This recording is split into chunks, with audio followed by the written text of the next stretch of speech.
Oke, Assalamualaikum warahmatullahi wabarakatuh.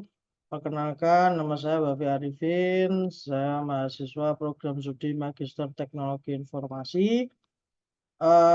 Pada kesempatan kali ini, saya akan merangkum beberapa jurnal eh, dari Smart City atau Kota Cerdas yang dengan dosen pengampu yaitu Dr. Eri Suliarso. Oke, untuk jurnal pertama yaitu jurnal ilmu pemerintahan yang dipublish oleh jurnal ilmu pemerintahan dengan judul Analisa Strategi Pengembangan Kota Pintar Smart City, studi kasusnya Kota Yogyakarta. Hasil penelitian dan metode di mana penelitian ini bertujuan untuk mengkaji strategi yang digunakan oleh pemerintah Kota Jogja dalam mengembangkan kota menjadi kota pintar atau smart city. Metode penelitian yang digunakan adalah metode deskriptif kualitatif. Penelitian ini menggunakan teknik pengumpulan data berupa studi pustaka atau desk studi dan wawancara interview. Hasil penelitian menunjukkan bahwa pembangunan smart city di kota Jogja didasarkan pada inisiatif-inisiatif sebelumnya oleh pemerintah, terutama dalam memanfaatkan teknologi informasi dan komunikasi (TIK) untuk penyediaan layanan publik serta menjalin kerjasama dengan pemangku kepentingan terkait. Dalam upaya mencapai tujuan tersebut, pemerintah Jogja melakukan kolaborasi antar OPD dan bekerja sama secara aktif dengan stakeholder eksternal seperti lembaga pendidikan tinggi atau industri swasta. Melalui pendekatan deskriptif kualitatif, penelitian ini memberikan gambaran tentang strategi-strategi penting yang diterapkan oleh pemerintah Kota Jogja dalam mewujudkan visinya sebagai sebuah smart city. Ini adalah hasil penelitian dan metode dari jurnal yang pertama. Oke, next. Jurnal selanjutnya yaitu jurnal Smart City yang kedua yang dipublish oleh jurnal Media Informatika Budi Dharma, di mana dengan judul Analisis Tingkat Kematangan Smart City Kabupaten Lombok Utara menggunakan COVID 2019.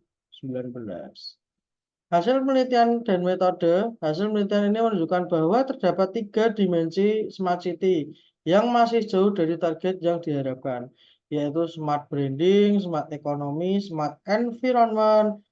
Sementara itu, 3 dimensi lainnya yaitu smart governance, smart living, dan smart society sudah mendekati target pencapaian. Hal ini mengindikasikan bahwa pemerintah Kabupaten Lombok Utara perlu melakukan upaya lebih lanjut untuk meningkatkan kematangan dalam ketiga dimensi tersebut.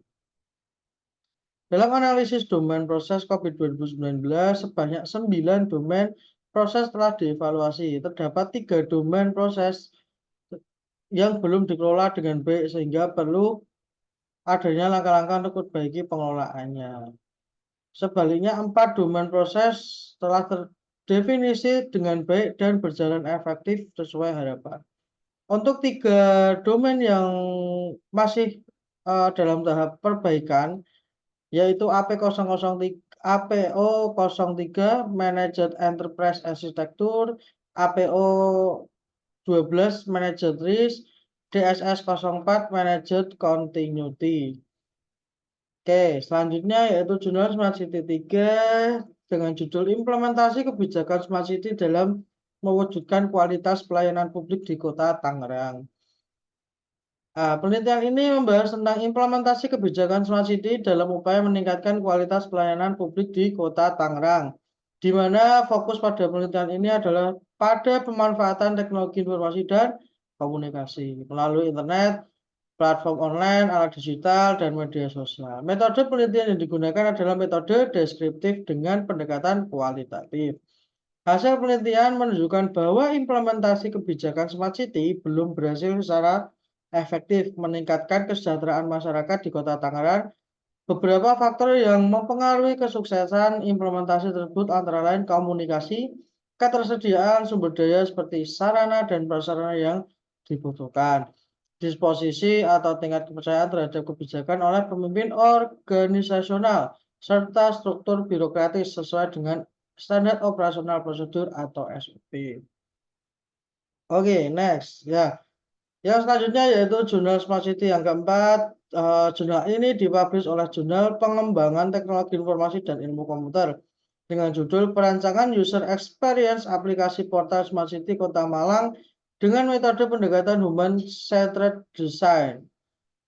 Oke, penelitian ini bertujuan untuk merancang pengalaman pengguna yang baik menggunakan pendekatan Human-Centered Design (HCD) sehingga dapat membantu masyarakat dalam menggunakan layanan pemerintah. Pada tahap analisis konteks penggunaan dilakukan wawancara dengan Dinas Komunikasi dan Informatika Kota Malang sebagai stakeholder. Pengembangan konsep Smart City di Kota Malang terlihat dari banyaknya aplikasi yang dikembangkan baik berupa website maupun aplikasi perangkat bergerak seperti Ngalam Comment Center (NCC), Malang Menyapa, Sambatker, Malang Cilin Digital Access, dan sebagainya. Namun ketersediaan aplikasi-aplikasi ini masih tersebar di platform yang berbeda antara satu dan yang lain. Oleh karena itu, dengan memanfaatkan teknologi informasi, maka aplikasi dapat menjadi sebuah solusi yang dapat menghadirkan berbagai layanan tersebut dalam satu wadah yang mudah diakses oleh masyarakat. Untuk membuat sebuah aplikasi yang baik dan memenuhi kebutuhan masyarakat sebagai calon pengguna, maka diperlukan adanya perancangan pengalaman pengguna yang menempatkan masyarakat sebagai fokus utama dalam pengembangan aplikasi ini. Dengan dilakukan perencanaan ini, maka diharapkan dapat memberikan rekomendasi tampilan yang nyaman digunakan serta memudahkan masyarakat dalam mengakses berbagai layanan pemerintah dalam bentuk portal aplikasi Smart City. Keterlibatan stakeholder sangat diperlukan dalam penelitian ini karena stakeholder sebagai host atau pemilik layanan yang ingin membuat berbagai layanan yang dimiliki menjadi mudah diakses oleh masyarakat sebagai penggunanya. Oke, next. Yang selanjutnya yaitu jurnal Smart City 5. Jurnal ini dipublish oleh Jurnal Teknik Komputer AMI BSI dengan judul Rancangan Aplikasi Smart City Berbasis Mobile untuk Meningkatkan Kualitas Layanan Publik dengan Studi Kasus Pemkot Kota Bogor. Hasil penelitian ini adalah pengembangan aplikasi berbasis mobile untuk meningkatkan kualitas layanan publik di Kota Bogor. Penelitian ini menggunakan metode waterfall yang terdiri dari 5 fase, yaitu komunikasi, perencanaan, pemodelan, konstruksi, dan implementasi. Aplikasi ini bertujuan untuk sebagai alat yang menghubungkan antara pemerintah Kota Bogor dengan masyarakat umum. Dalam penelitian ini juga ditemukan bahwa analisis big data dapat digunakan dalam memaksimalkan manfaat dari pengguna aplikasi berbasis mobile tersebut. Analisis big data mencakup penyimpanan data dalam jumlah besar, akses cepat terhadap dataset besar, serta format data yang lebih bervariatif. Manfaat dari analisis big data termasuk efisiensi biaya anggaran yang signifikan, membuat keputusan-keputusan strategis baru dalam inovatif baru dalam mengevaluasi tingkat kepuasan atas layanan-layanan publik. Oke, mungkin itu jurnal yang bisa saya ringkas.